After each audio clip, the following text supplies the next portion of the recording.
Alors nous avons affaire ici à deux provocateurs. Les provocateurs, au singulier c'est le provocateur, combattent toujours ensemble. Mais on a quelques images qui nous montrent qu'il est parfois opposé aussi au mirmillon. Donc vous entendez, là nous allons passer à des armes un petit peu plus offensives, plus meurtrières. Elles sont en fer, donc les blessures sont plus graves, on va dire. Donc ces hommes sont très entraînés. Vous allez voir que ce n'est pas toujours des combats très percutants, quand on essaye bien évidemment de ne pas se blesser. Et ces gladiateurs utilisent leurs boucliers un petit peu comme des guillotines. Vous allez voir qu'ils donnent des coups de bouclier aussi avec la tranche pour atteindre la tête du combattant. Et le poitrail, le pectoral, vous avez...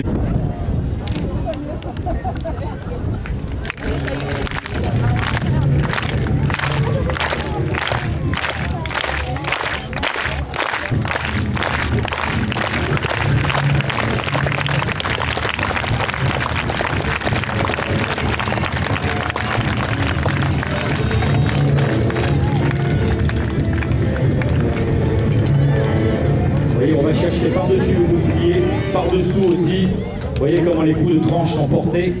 Ça peut faire extrêmement mal, hein, un coup de tranche peut vous couper le souffle. Vous voyez, on va chercher derrière.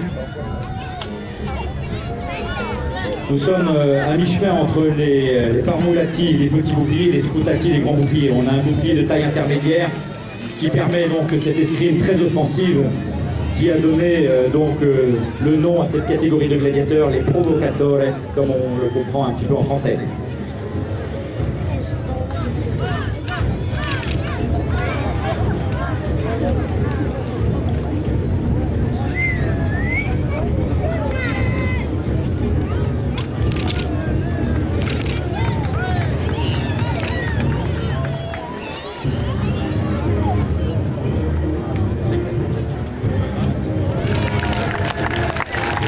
Allez, on recule un petit peu pour reprendre son souffle.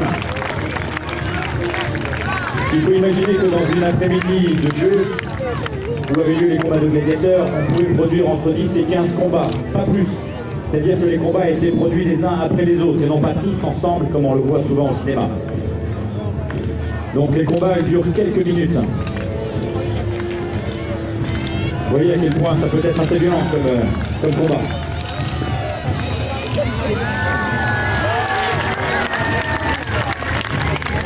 Le gladiateur est sonné. Il faut imaginer que ces casques peuvent peser entre 3 et 4 kilos. Donc un coup à la tête peut être problématique pour les vertèbres et les cervicales. Donc le gladiateur a l'air particulièrement sonné.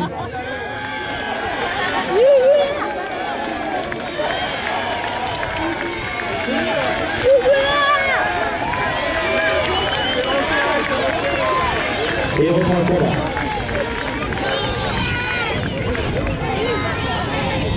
Il ne s'avoue pas vaincu, on peut l'encourager.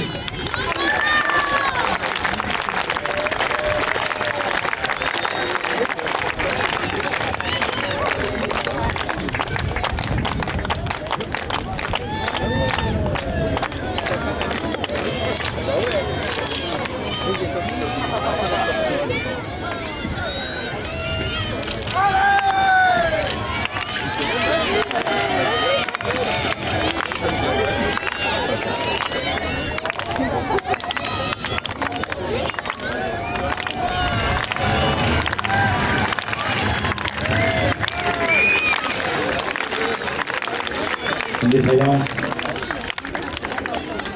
L'arbitre lui demande s'il est apte à continuer, et il veut continuer.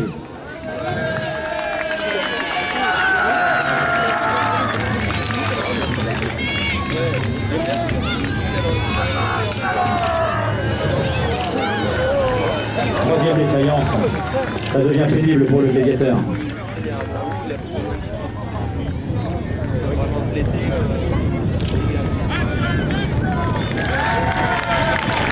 Voici le victorieux, le vainqueur.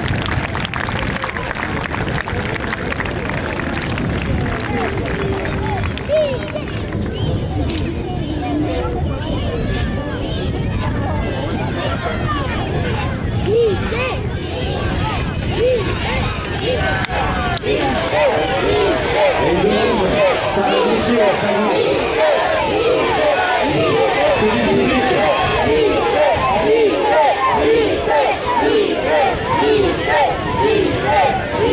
dit le magistrat?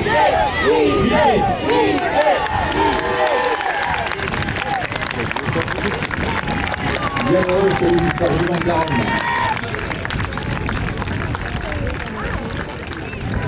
Voyez.